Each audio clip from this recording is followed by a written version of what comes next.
Persib menyelesaikan putaran pertama Liga 1 2025-2026 sebagai tim dengan jumlah kebobolan yang paling sedikit. Pertahanan Persib kokoh, itu semua sudah jadi rahasia umum gitu ya. Tapi kalau kita berbicara dari sisi penyerangan, di antara tim-tim di 4 besar itu, Persib yang jumlah golnya paling sedikit. Cuma yang aneh, kenapa ya? Gosip pemain baru Persib nggak ada yang di posisi striker. Memang di awal sempat ada gosip Igor Sergev ya, tapi itu lebih ke arah gosip-gosip yang ada di di media aja gitu, bukan dari tim Persib itu sendiri. Kenapa ya dengan jumlah gol yang seperti itu, Persib nggak ada gosip akan menambah striker baru gitu. Kita coba bahas di video ini berdasarkan data-data yang udah kita dapat gitu ya. Oke, jadi Persib itu ada 3 striker gitu ya. Ramon Tanki, Andrew Yung, dan juga William Barros. Walaupun William Barros sering ditempatkan di sisi sayap kanan, tapi ya kita hitung sebagai striker ya. Ada 3 striker Persib. William Barros dengan 7 gol, Ramon Tanki dengan 3 gol, dan Andrew Yung dengan 4 gol. Pasti ya mengkhawatirkan kalau kita hanya melihat dari parameter gol. Itu kan gol itu result gitu ya. Kalau secara XG, kabar yang kurang baik juga sebenarnya buat Persib. Karena dari data XG, kalau kita urutkan nih XG para striker yang ada di Liga 1, Persib itu 3 pemain tadi, William Barros betul ada di posisi 4 dengan XG-nya itu 7,97. Jadi harusnya William Barros itu sudah mencetak 8 gol, tapi realnya cuma 7. Ramon Tanki dan Andrew Yung malah ada di posisi 22 dan 27. Ramon Tanki dengan XG 4,67 harusnya mencetak 5 gol ya, tapi realnya cuma 3, dan Andrew Yung dengan XG 4,25 ya 4 sampai 5 gol. Golnya di 4 masih oke Andrew Yung gitu ya, tapi secara jumlah kan sedikit gitu. Nah, apakah ini menunjukkan bahwa striker-striker Persib underperform semua? Kita bahas. Kurang lebih seperti itu gambaran striker-striker yang ada di Liga 1 ini. Datanya saya kumpulkan dari SofaScore, saya olah untuk bisa menghasilkan data-data di video kali ini.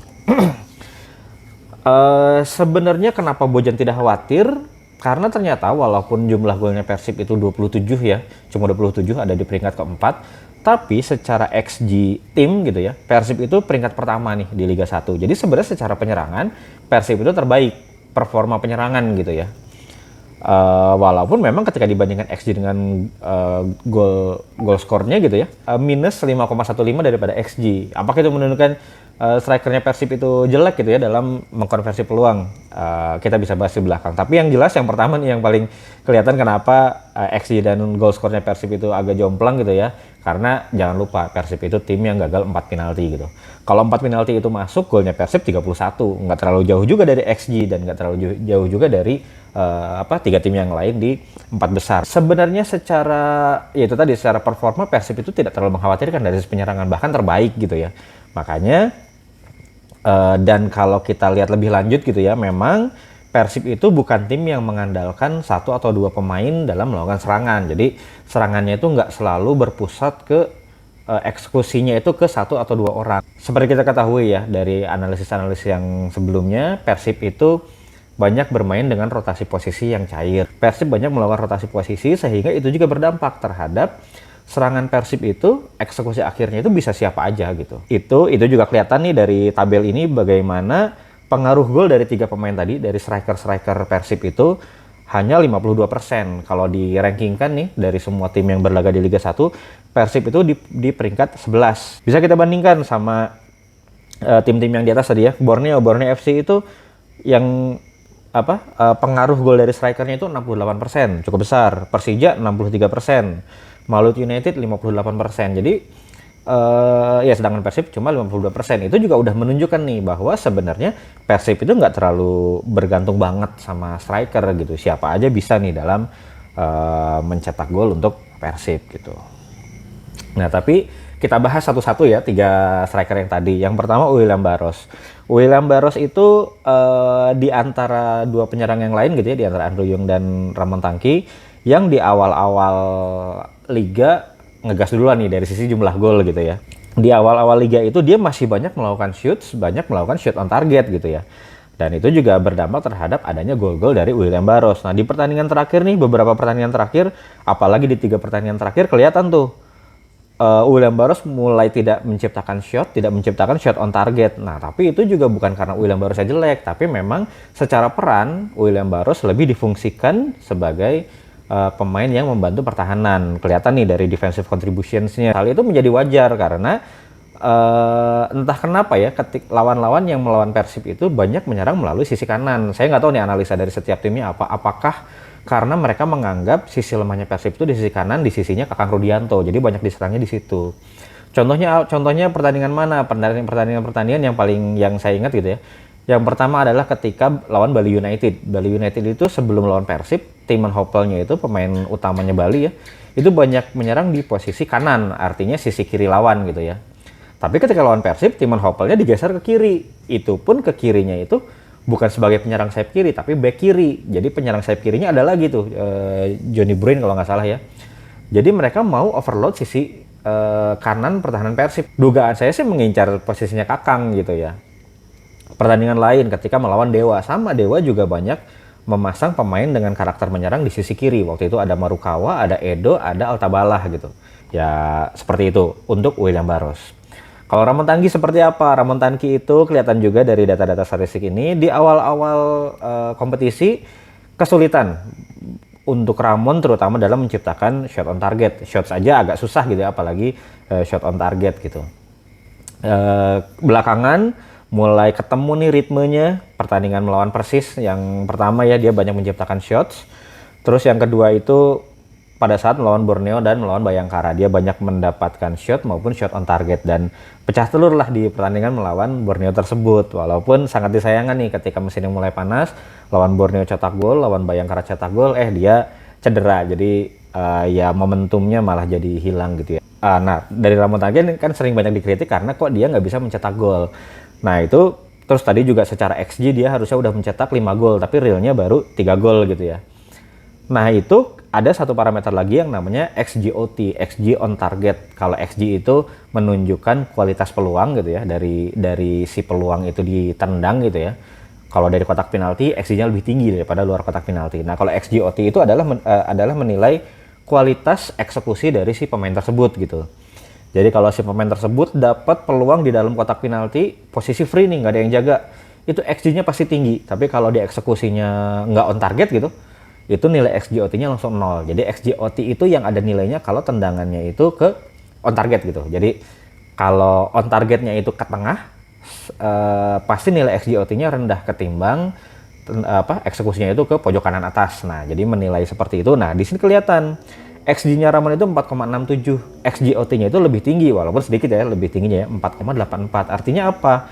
Secara total kualitas eksekusi Ramon di paruh pertama itu sudah cukup oke sebenarnya. Cuma memang sialnya Ramon adalah ketika eksekusinya bagus, kipernya pun pada saat momen peluangnya Ramon itu berhasil melakukan penyelamatan yang spektakuler lah katakan gitu ya. Jadi memang XGOT itu bisa untuk menilai kualitas eksekusi si penyerang, bisa juga menilai kualitas penyelamatan dari kiper sebenarnya gitu. Jadi kalau si kiper itu nerima XGOT yang tinggi dan berhasil dia tepis nggak kebobolan gitu ya, itu juga jadi parameter untuk menilai si kiper. Nah di sini kelihatan XG-nya Ramon 4,67, golnya memang cuma 3, tapi bukan karena kualitas Ramon yang jelek sebenarnya, karena kualitas eksekusinya dia 4,84 di atas XG-nya si Ramon. Jadi sepanjang dia bermain di paruh pertama, normalnya itu dengan kualitas peluang yang didapatkan gitu ya, dia dapat 4,67. Tapi cuma menjadi gol itu 3 gitu. Apakah karena Ramon yang jelek atau karena kipernya yang bagus? Nah berdasarkan data XGOT, kualitasnya eksekusinya Ramon udah oke, tapi ya kualitas kipernya waktu itu berjalan dengan bagus gitu ya. Contohnya pada saat melawan Persis gitu ya. Ramon banyak ada satu peluang yang sundulan dia dari jarak dekat gitu ya, berhasil ditepis oleh Riyandi. Atau yang lebih clear lagi pada saat melawan Bayangkara, di mana dia berhasil menciptakan 6 shot on target gitu ya. Tapi yang menjadi gol hanya 2 gitu, berarti ada 4 peluang on target dia yang ditepis oleh kiper gitu. Nah kalau Andrew Yung seperti apa? Secara number sih dia nggak seagresif Ramon gitu ya. Tapi shot selection-nya itu benar-benar yang kualitasnya tinggi gitu. Itu kelihatan dari 15 tendangan, 11-nya on target. XG-nya 4,25, golnya 4. Ini tuh dengan catatan dia pernah gagal penalti ya. Yang menjadi kendala utama strikernya Persib adalah terutama Andrew Jung dan Ramon Tangki ya. Itu adalah menit bermain. Kedua pemain ini menit bermainnya cuman tadi Andrew Jung 506 menit, Ramon Tangki 698 menit gitu ya. Nggak sampai 1000 menit nih selama paruh musim kemarin. Striker Persib kelihatannya jadi secara jumlah gol itu kecil gitu. Bukan karena mereka kualitasnya jelek, tapi ya itu tadi menit bermainnya rendah. Kalau di sepak bola biasanya dinormalisasikan ke parameter yang namanya per 90. Jadi kalau dari 3 pemain ini kelihatan Andrew Jung itu striker yang efisien. Dia benar-benar milih nih, dia akan melakukan eksekusi itu pada saat memang eksekusinya itu kemungkinan untuk golnya itu tinggi gitu. Sedangkan Ramon Tangki kuatnya di mana? Ramon Tangki itu ya bisa dibilang agresif gitu lah ya. Secara shots, jumlah shots itu dia shots per 90 ya. Dia itu sangat tinggi. Nah, William Barros apa? William Barros memang karena faktor posisinya juga ya, bukan di pemain nomor 9, tapi di sayap kanan. Dia itu secara, ya walaupun nilai XG per shot dan nilai-nilai untuk parameter attackingnya juga nggak jelek ya William Barros. Tapi yang menonjol dari dia adalah defensive contributions-nya. Bagaimana dalam setiap pertandingan itu 2,42 dia lakukan defensive contribution. Defensive contribution itu apa? Bisa tackle, bisa intercept, bisa clearance gitu. Nah itu yang kelihatan lah gitu. Nilai-nilai ini kalau dibandingkan dengan striker lain yang ada di Liga Indonesia seperti apa? Karena itu penting nih untuk melihat seberapa jauh kualitas 3 striker ini dibandingkan dengan striker-striker lain di Liga 1. Nah ini ada beberapa tabel yang udah saya olah gitu ya dari semua striker yang ada di Liga 1. Secara minutes per goal tadi Andrew Jung itu yang 126 menit itu ternyata peringkat 2 terbaik nih dibandingkan dengan striker-striker lain yang ada di Liga 1. Kalahnya cuma sama Dalberto yang sudah mencetak 10 gol dari 1100 menit bermain gitu. Nah, jadi ketika dikumpulkan dengan striker-striker yang lain pun secara parameter attacking bisa bersaing nih strikernya Persib gitu. Itu dari minutes per goal, dari shots per 90. Ramon Tangki ternyata peringkat 1. Jadi dalam 90 menit Ramon Tangki rata-rata bisa melakukan 4 shots gitu, 4,13 shots gitu.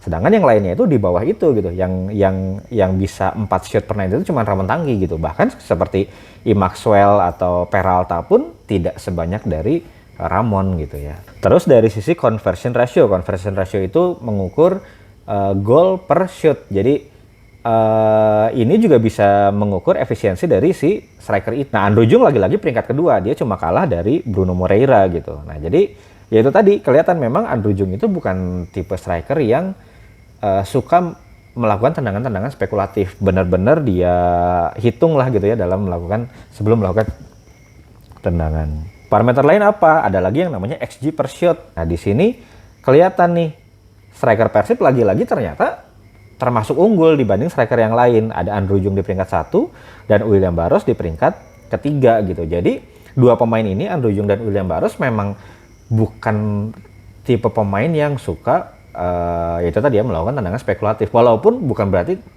melakukan tendangan spekulatif itu hal yang jelek gitu ya. Karena bisa jadi yang namanya tendangan jarak jauh ya kalau pas ternyata lagi tendangannya lagi bagus gitu ya, atau pas kipernya lagi melakukan antisipasi yang salah ya bisa aja terjadi gol juga gitu. Makanya kan sering ada yang bilang tendang mah shoot aja dulu, siapa tahu nanti jadi gol. Nah itu yang tidak berlaku buat striker-striker Persib ya. Mungkin instruksi Bojan juga ya, karena kelihatan sih kayaknya mungkin Bojan itu tipe pelatih yang percaya pada filosofi XG ini gitu. Jadi jangan buang-buang peluang gitu. Yang namanya di sepak bola itu ball possession itu nggak harus banyak, tapi efektif. Ketika kita megang bola, ya jadikanlah possession itu menjadi peluang yang berbahaya gitu. Jadi karena ketika kita melakukan tendangan spekulasi dan itu gagal, ya udah bolanya akhirnya kembali ke possession musuh gitu ya. Lalu XG per 90. Persib lagi-lagi striker Persib ada di tiga-tiganya nih ya, ada di 10 ini 11 besar lah yang ini. Saya bikin jadi 11 karena William Barros kebetulan peringkat 11 jadi biar muncul gitu ya. Kelihatan dari nilai XG per 90 itu mengungguli striker-striker seperti David da Silva, Mariano Peralta gitu ya. Nah yang terakhir ada defensive contributions ya, ini kalau ini udah jelas lah ya yang ada di 10 besar pasti William Barros. Secara jumlah memang William Barros yang paling tinggi dibandingkan yang lain, tapi ketika dinormalisasi ke dalam bentuk per menitnya gitu ya, William Barros ada di peringkat ketiga di bawah Balotelli dan Douglas Coutinho. Nah, biar lebih kelihatan lagi posisi bagaimana kualitas striker Persib gitu ya dibandingkan striker-striker yang lain, ini saya buat dalam kuadran penciptaan peluangnya, kualitas peluangnya seperti apa, sama hasil akhirnya kan yang dituju kan golnya kan, gol per 90-nya seperti apa. Nah, di kuadran kanan high chance quality, kualitas kualitas peluangnya sangat tinggi, begitupun goal outputnya juga tinggi gitu. Nah, di sini dua pemain yang yang misah sendiri gitu. Itu ada Dalberto-nya Arema dan Andrew Yung gitu. Terus Ramon Tanki dan William Barros walaupun tidak walaupun tidak nilainya tidak sebesar Andrew Yung, tapi dia ada di kuadran kanan juga gitu. Jadi tiga striker Persib ini tiga-tiganya itu ya ada di posisi yang sudah seharusnya sebenarnya gitu. Jadi tidak ada yang perlu dikhawatirkan gitu. Memang kalau kita cuma ngelihat dari parameter gol, ya udah gitu. Wah, Persib mengkhawatirkan lini depannya. Tapi kalau kita kalau kita peres lagi nih data-data statistiknya, ternyata striker Persib itu ada di posisi yang tidak mengkhawatirkan gitu sebenarnya. Kuadran yang kedua ini dari shots per 90 dan XG per shot. Ya setiap tendangan itu kualitas XG-nya itu setinggi apa gitu. Nah, di sini lagi-lagi strikernya Persib itu ada di posisi yang tidak mengkhawatirkan lah gitu. Lagi-lagi Andrew Yung unggul gitu ya, dia ada di kuadran kanan karena dia unggul dari sisi XG per shotnya. Jadi dia benar-benar ya itu tadi shotnya itu milih yang nilai XG-nya tinggi gitu. Itu Andrew Yung gitu. William Barros dan Ramon Tanki walaupun tidak ada di kuadran kanan tapi udah mendekat ke kuadran kanan gitu. Jadi sebenarnya tidak terlalu mengkhawatirkan gitu. Nah, ya di sini juga ya dengan video ini juga kita nggak mau bilang bahwa Andrew Yung, Ramon Tanki, William Barros adalah striker-striker terbaik di Indonesia. Nggak mau bilang gitu karena tetap ada biasnya karena Ramon Tanki dan Andrew Yung itu menit bermainnya itu rendah gitu dibandingkan striker-striker yang lain. Itu pasti menjadi bias karena ya dengan semakin banyaknya menit bermain peluang untuk mencetak golnya ada, tapi untuk peluang untuk sia-sia nggak melakukan apapun juga ada gitu ya. Apalagi ketika misalkan posisi Persibnya lagi keserang gitu ya, otomatis kan menit bermainnya nambah tapi sisi penyerangannya mungkin akan berkurang. Nah, jadi di sini nggak untuk menunjukkan bahwa Andrew Yung adalah striker terbaik yang ada di Liga Indonesia, enggak. Tapi di sini saya mau memperlihatkan bahwa sebenarnya secara data-data statistik itu strikernya Persib kalau nggak mau dibilang bagus gitu ya, setidaknya memang sudah sesuai dengan harapan dari Bojan Hodak gitu ya. Biar bisa dilihat dari nilai XG-nya memang dengan jumlah menit bermainnya masing-masing itu tadi Andrew Yung memang XG-nya di angka sekitar 4 gitu ya. Memang 4 gol udah cocok nih.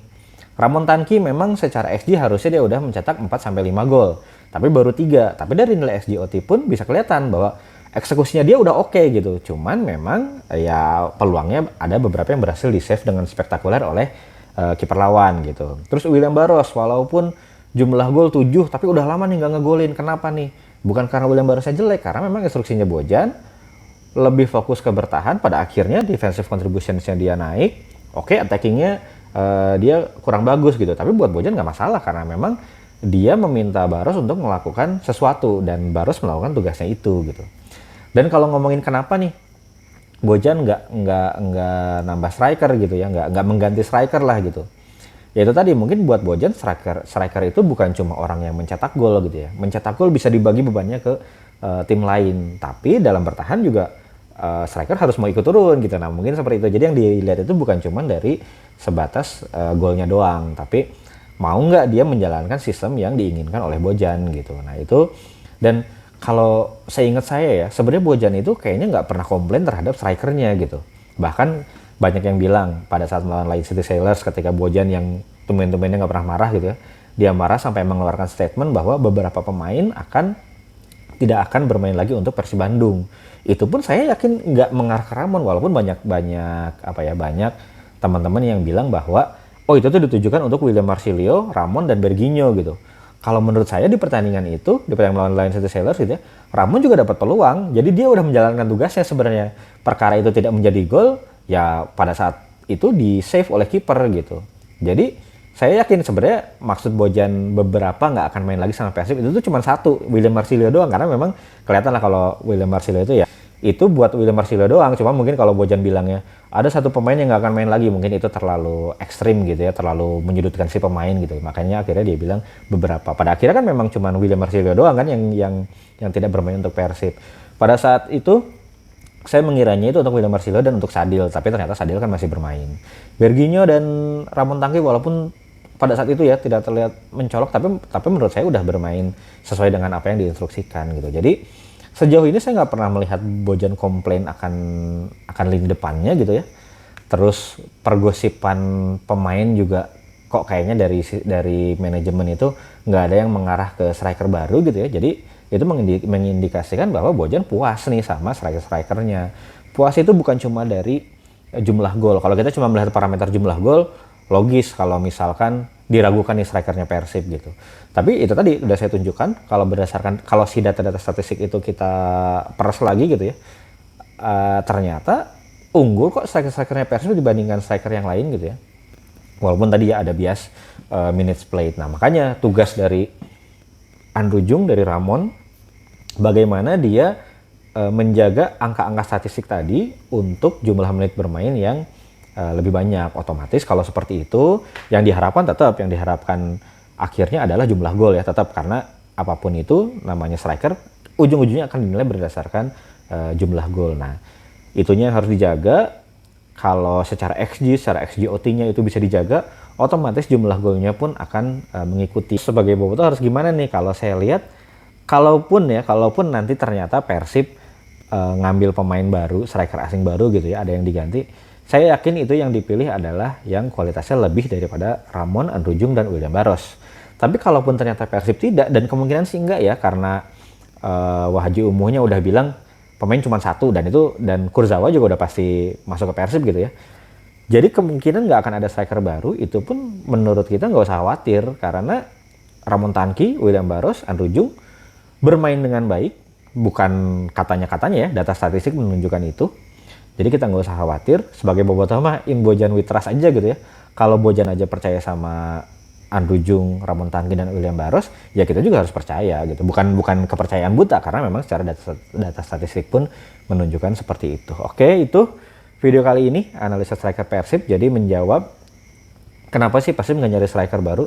Ya karena ketiganya sebenarnya memuaskan gitu ya. Memang parameter jumlah golnya itu memang nggak banyak, karena menit bermainnya juga nggak banyak gitu. Nah nanti kita lihat di putaran kedua dengan Ramon yang semakin bisa dapat peluang gitu ya. Teman-temannya mungkin udah lebih tahu lah Ramon pengen bola yang kayak gimana. Andrew Jung juga yang saya juga kaget sebenarnya pas bikin ini ya. Oh dia seefisien itu ya bermainnya. Nah bisakah Andrew Jung menjaga efisiensinya itu dengan menit bermain yang lebih tinggi? Itu juga penasaran saya buat untuk melihatnya.